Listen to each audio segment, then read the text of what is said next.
le seum. La climatisation, oui, ils ont attendu le moment fatidique pour mettre la climatisation à fond par Chancel Bemba, la justice dédiée, il y en a.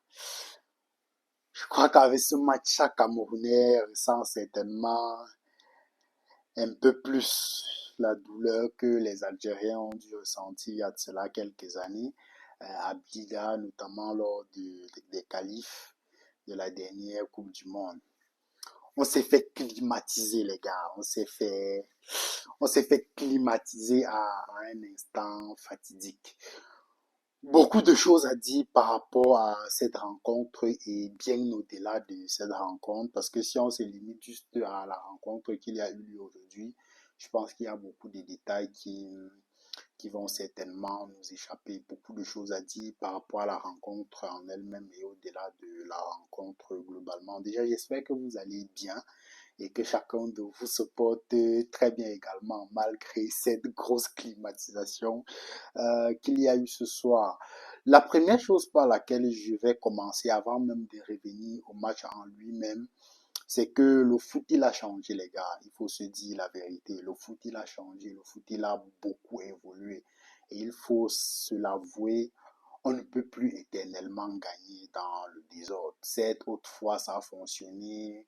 On gagnait les compétitions quand on n'était pas nécessairement les mieux organisés, quand on arrivait en n'étant pas nécessairement les favoris, qu'on arrivait avec les désordres pas possibles dans la tanière. Et malgré ces conditions difficiles-là, il y avait l'Oremlé, on se battait, on gagnait, un peu comme la dernière CAN au Gabon qu'on a remporté en 2017. Aujourd'hui, il faut se l'avouer, le foot il a changé. On ne peut pas continuer de croire qu'on va gagner dans le désordre. Ce qui fait que je crois que c'est la première leçon à tirer parce que la défaite d'aujourd'hui, j'ai envie de dire l'élimination définitive aujourd'hui, qui est une élimination, ceux qui ont suivi mes derniers débriefs face du moins lors des derniers matchs du Cameroun, c'est une qualification à laquelle personnellement je n'y croyais pas beaucoup et je crois que j'étais descendu du train depuis un bon moment déjà. C'est en tant que Camerounais, quelque part au fond de soi, on a toujours ce mince espoir que s'il passe, ce sera beaucoup de joie, on sera heureux.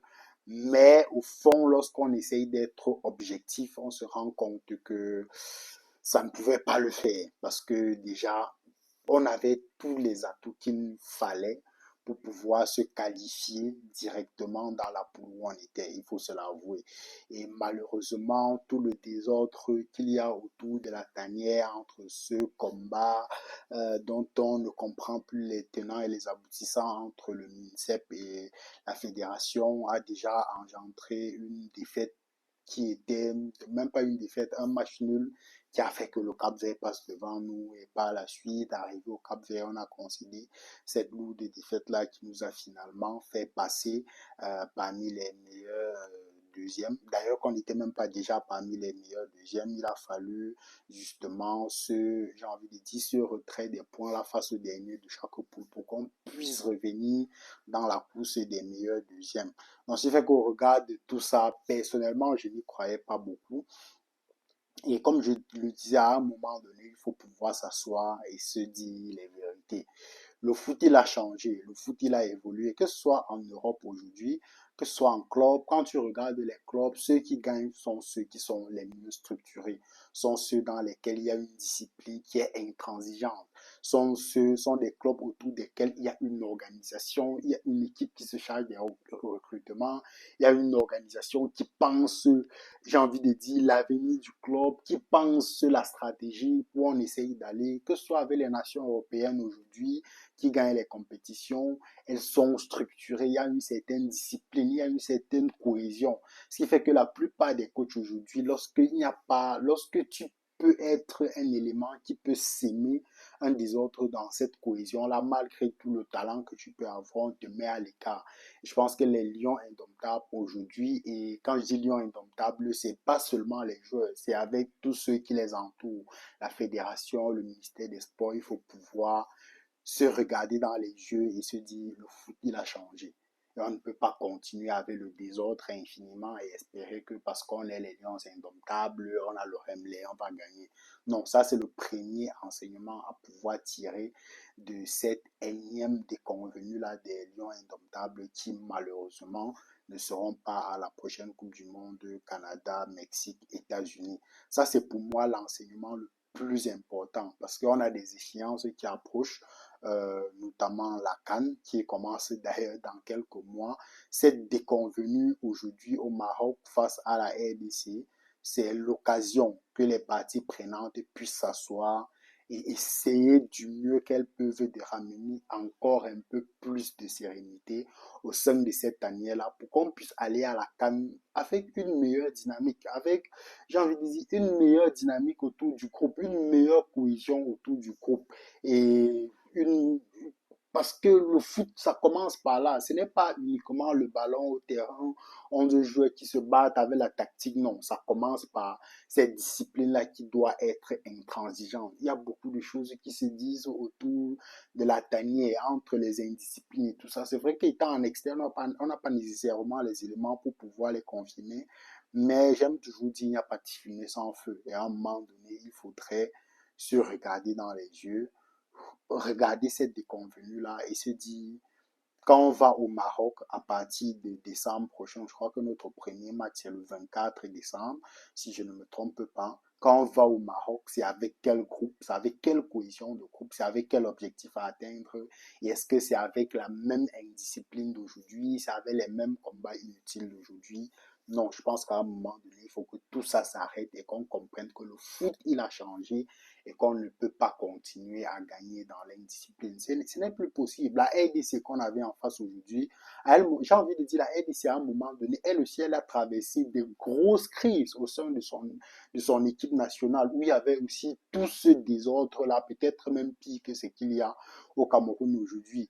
Mais pour aller de l'avant, à un moment donné, ils ont dû se regarder dans les yeux et se dire, si on veut construire une équipe qui tienne la route, il faut amener de la discipline au sein de cette tanière.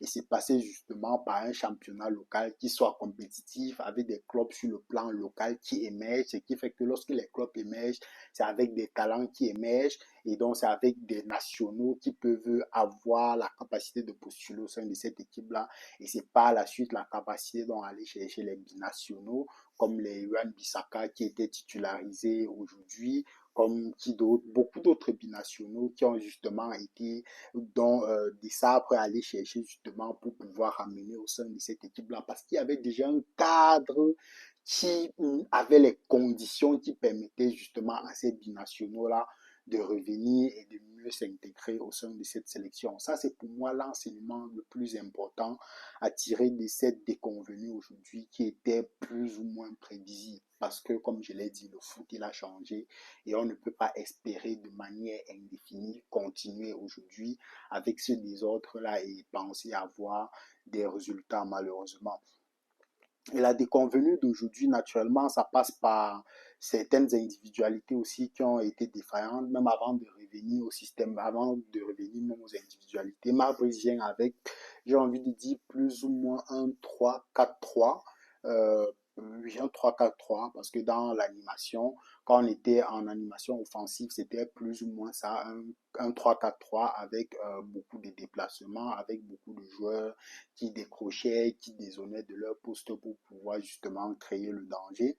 Et sur le plan défensif, généralement, les deux pistons, notamment Tchatchoua et Nagida, en premier temps repliaient justement pour pouvoir défendre en pratiquement 5-3-2. Bien qu'on ait subi cette déconvenue aujourd'hui, j'ai envie de dire, pour moi, depuis que Marc Brice est à la tête de cette équipe nationale, je crois que c'est le match le plus abouti en termes de qualité de prestation que ces Lions indomptables ont livré, surtout à l'extérieur. Parce que à domicile et porté par le public, il y a eu des matchs qui étaient, bien que dans le contenu n'était pas très aboutissant, mais puisqu'on était porté par le public, il y avait cette domination-là. Mais les matchs à l'extérieur, jusqu'ici, malgré que ce soit parfois face aux nations qui sont les moins bien classées, c'était assez difficile. Aujourd'hui, par contre, on était à l'extérieur. J'ai vu plus ou moins une équipe qui a essayé de construire le jeu, une équipe qui a essayé de proposer quelque chose face à l'adversité qu'il y avait en face. Et pour moi, en termes de qualité de jeu, je crois que c'est l'un des matchs les plus aboutis. Maintenant, c'est un peu difficile de juger pour plusieurs raisons. Est-ce que c'était un sursaut d'orgueil? Est-ce que c'était davantage réellement une préparation tactique par rapport au match? Est-ce que c'est plus les individualités qui se sont dit, les gars, on joue notre va-tout aujourd'hui et essayons de nous organiser pour pouvoir proposer quelque chose de qualité?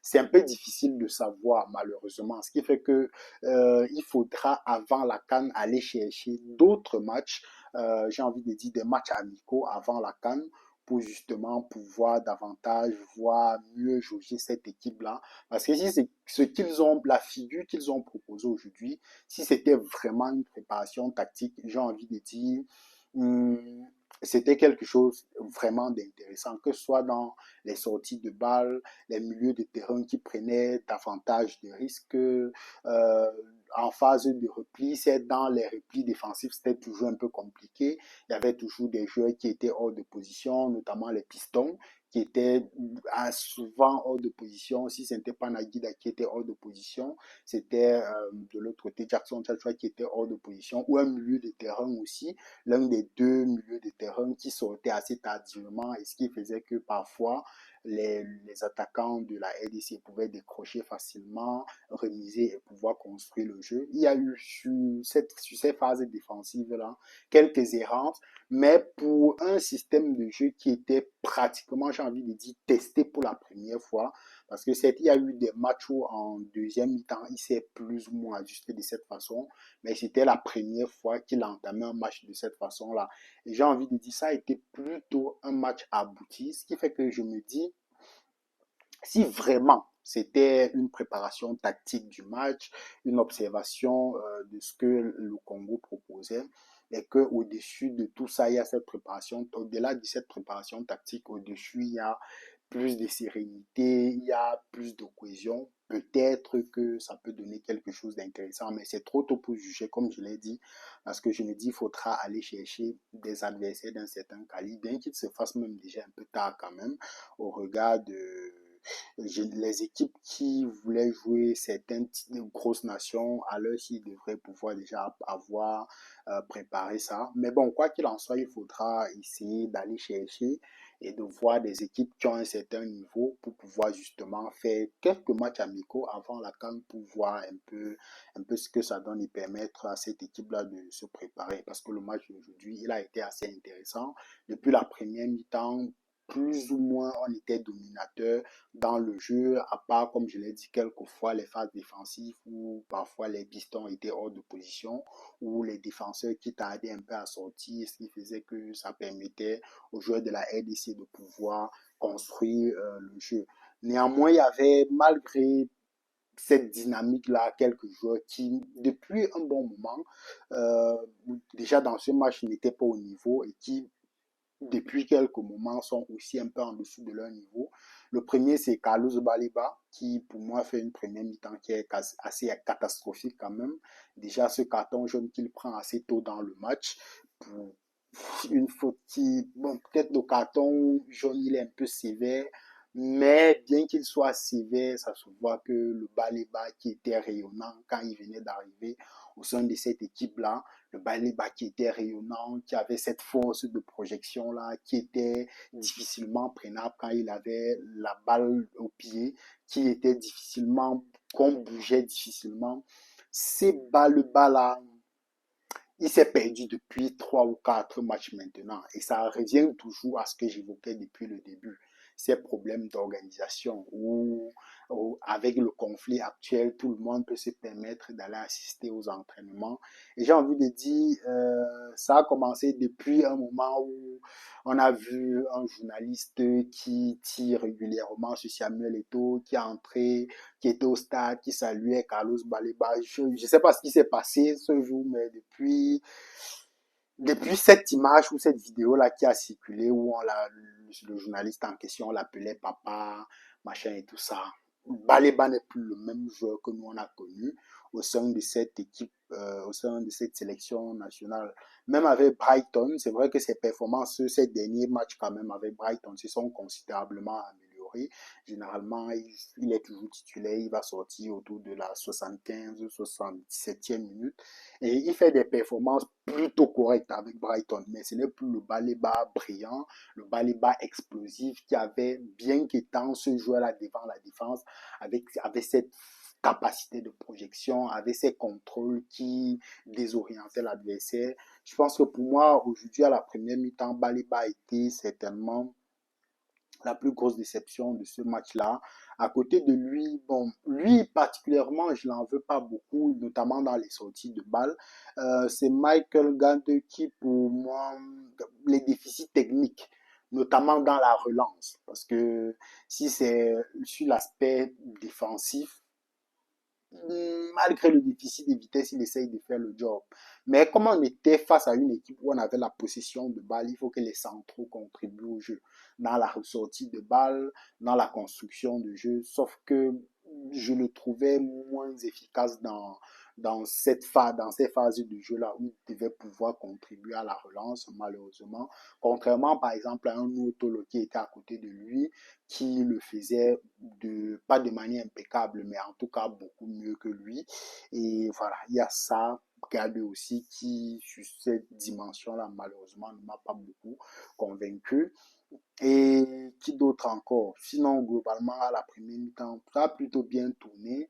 Karl Eta ayant malheureusement, j'ai envie de dire, beaucoup généreux dans sa capacité à faire les efforts, dans sa capacité à couper les premières lignes de passe, dans sa capacité à faire les replis défensifs. Sauf que tout ça, je trouve que ça joue un peu contre lui.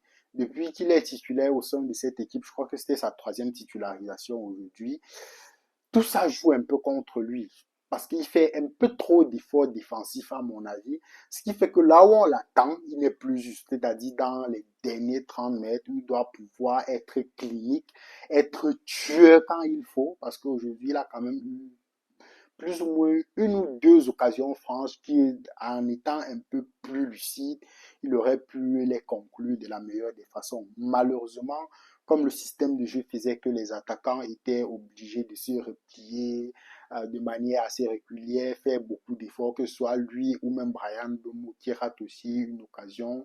Le gardien fait la sortie qu'il faut, mais un Brian Domo qui est chirurgical depuis euh, le mois dernier où il a été joueur du mois de Premier League, joueur du mois de Manchester United. Ce Brian Boumou clinique aurait pu être plus clinique justement et de pouvoir marquer ce but-là. Malheureusement, comme je l'ai dit, c'est ce sur-effort-là des attaquants sur le plan défensif. Malheureusement, ça fait que lors des phases de jeu où on les attend davantage, ils ne sont pas là, ils vendangent beaucoup. Parce que le match de aujourd'hui, c'est un match où il fallait marquer pour pouvoir casser le moral de l'adversaire. Malheureusement, ça ne s'est pas fait. Ce manque de lucidité-là dans les 30 derniers mètres et hélas. En deuxième mi-temps, par contre, il y a des joueurs qui m'ont plu. L'entrée de Maton Onla, particulièrement, m'a beaucoup plu parce que il ne compliquait pas. Contrairement à un Baliba qui forçait, qui crée d'ailleurs, j'ai envie de dire, la première situation nette de la RDC vient aussi d'une erreur de Carlos Baliba en première mi-temps parce qu'il tapote un peu trop le ballon au lieu de faire une remise simple entre Onana et de se repositionner. Il tapote un peu trop le ballon et rate la relance et ici fait que ça crée ce danger-là à ce moment donné. Alors que Matin, on l'a qui est entré à la deuxième mi-temps, je l'ai trouvé beaucoup plus juste. Et au-delà d'être juste, c'était le fait qu'il jouait beaucoup plus en avant. Déjà, il se positionnait très bien entre les lignes. Et à chaque fois qu'il prenait le ballon, ses contrôles orientés, c'était pour jouer vers l'avant. Les passes étaient vers l'avant. Et donc, ce qui fait que j'ai beaucoup apprécié son entrée, bien qu'il était déjà un peu, j'ai envie de dire quoi, sur une phase pas très bonne lors des derniers matchs. Mais aujourd'hui, très bonne entrée de sa part en deuxième mi-temps qui a d'ailleurs permis justement à partir du début de la seconde mi-temps permis à cette équipe-là de pouvoir maîtriser le tempo du match, de pouvoir être dans une bonne phase de domination, jusqu'à pratiquement j'ai envie de dire quoi, les remplacements tactiques qui ont été faits par les deux coachs, parce que les deux coachs étaient plus ou moins dans une même dynamique aujourd'hui, où dans les premières minutes, les deux coachs se sont observés, voir ce que l'un ou l'autre propose, essayer de s'adapter. Ensuite, à la seconde mi-temps, Marpris ayant vu j'ai envie de dire quoi, avec son milieu de terrain qui avait pris ce carton jaune et le match qui était suffisamment physique, suffisamment intense et sachant qu'il devait être obligé de pouvoir muscler le jeu, il fait ce remplacement-là que moi j'ai trouvé judicieux de le faire à ce moment donné. Peut-être pas très d'accord avec le remplacement de Magri, certes qui avait un carton jaune, mais qui, au regard des efforts qu'il fournissait et sachant que c'est un attaquant qui n'avait pas nécessairement besoin de faire des fautes stupides pour pouvoir couper le jeu, personnellement, je l'aurais laissé jouer peut-être jusqu'à la 60e, 65e minute ou 70e même, avant de décider de lancer Vincent Aboubakar, qui aurait été beaucoup plus frais pour apporter davantage lors des 20 dernières minutes. J'ai trouvé ce remplacement pas très juste à mon avis, contrairement à celui de Baliba qui était pour moi le plus justifié. Donc à la 65e pratiquement, il y a justement ces remplacements tactiques qu'il a fait par les deux coachs où Marquis décide de faire entrer Koudou notamment et Christian Bassogok en sortant Nagida et Arthur Avomon au milieu de terrain pour davantage mettre de force offensive et de l'autre côté des sables répliques en faisant sortir Bakambu, en faisant rentrer Christophe Maïlé qui a posé quand même beaucoup de problèmes en notre défense quand il est rentré, notamment à travers ses appels de balles comment je vais dire ça, comment on appelle ces appels de balles, cycliques, où c'était un peu nos défenseurs avaient du mal à le prendre, il a posé pas mal de problèmes quand il est rentré, et voilà, globalement, ces remplacements tactiques, où il y a eu justement dans cette période-là, de ces remplacements, une erreur d'inattention, et heureusement à ce moment-là, André Onana a fait l'arrêt qu'il faut, et on s'avance progressivement vers la fin du match. À ce moment, ça devient davantage critique, parce que l'équipe qui encaisse, c'était évident que ça devait être difficile de pouvoir remonter le score dans un match qui était aussi tactique, où les deux coachs essayaient de plus ou moins se regarder, de voir, de s'adapter à ce que l'autre propose. Et il y a ce but clinique de la climatisation. Ouf, un but clinique par Chancel Bemba, qui aurait d'ailleurs pu prendre un deuxième carton jaune, notamment sur Vincent Aboubakar lorsque il rate ce ballon-là et qu'il lève le pied.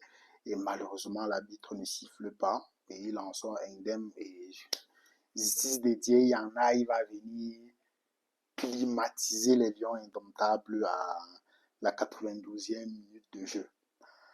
Malheureusement, une défaite quand même qui fait mal, une défaite qui fait mal, bien que je m'attendais, mais ça n'empêche que il y a ce pincement-là au cœur de se dire que bon, peut-être ils auraient pu passer, s'ils passaient la phase de barrage du continent africain, peut-être ils auraient été favoris. Mais c'était un chemin déjà assez périlleux, malheureusement. Même si on passait la RDC avec le Nigeria que j'ai vu en après-midi, qui est une équipe très bien organisée, en 4-4-3, avec des joueurs qui décrochent beaucoup, que ce soit Adetola Lookman ou que ce soit avec Victor Osimhen qui décroche beaucoup, pose pas mal de problèmes. Ça devait être même difficile aussi d'aller chercher le Nigeria.